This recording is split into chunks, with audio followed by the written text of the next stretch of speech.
quick overview of the palettes that are available within Vectorworks. And generally there are 3 on the right hand side, and you can see as I click on them they come to the front. And just move that one down a little bit so I can see all of them. And on the left hand side there is another 3 or 4 of them, or there's more than that actually, which are the palettes you use to construct various objects within the screen. I'll go into them in detail, but basically you have the resource browser over here, which is where you find all your library of symbols. And basically I've got 3 drawings open at the moment, so Untitled, which is one I'm just about to start, and if you drop down that you can see there is a load of different symbols, and there's one of my benches, and if you put that on it comes in, and I've got the scale quite high at the moment at 1:1, so that's a nice bench I've done. And let's just get rid of that, and you can see how that one works. I'll go into it in more detail later on libraries. At the back there we've got object info, so if I choose a class and draw a nice line, and you'll see there now that line is 796 millimeters long, and there's other bits of information about it. It's X and Y and the location and also the angle of it. At the moment it's 0, 0.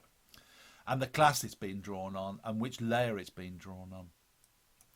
And again, down the bottom, the last one is the navigation palette, which is very useful because it tells you at a glance exactly what's going on within the drawing, which classes are available and which class you're drawing on, which layer you're on, the sheet titles, and I've got one there which is my title sheet open, and the other 2 are extra information which you don't use that often but are quite useful. But it's those 2 that are the ones that we use for the navigation mostly.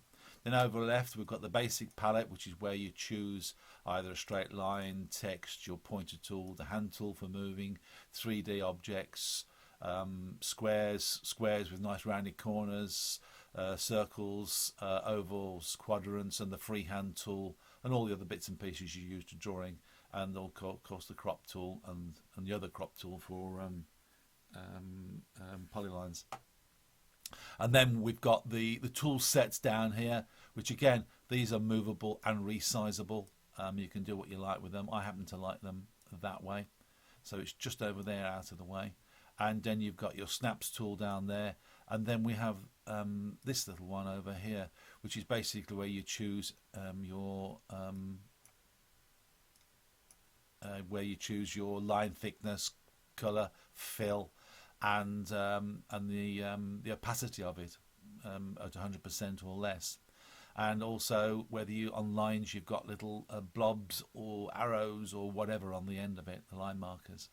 And again, they are easily movable. You can put them around to wherever you like, which suits you on the drawing, and I happen to like mine just about like that, which is the way that I draw. Okay, I hope that's quick navigation for you on the palettes. They're all there, they're all usable. You can downsize them if you like. I happen to like doing that sometimes when I'm using them out of the way, and I just drag them out of the way. The left hand ones I always leave open like that because I'm drawing with them all the time. But the navigation, the object info, and the resource palette, I tend to sometimes just put them out of the way. Hope this is good. Talk to you soon. Bye.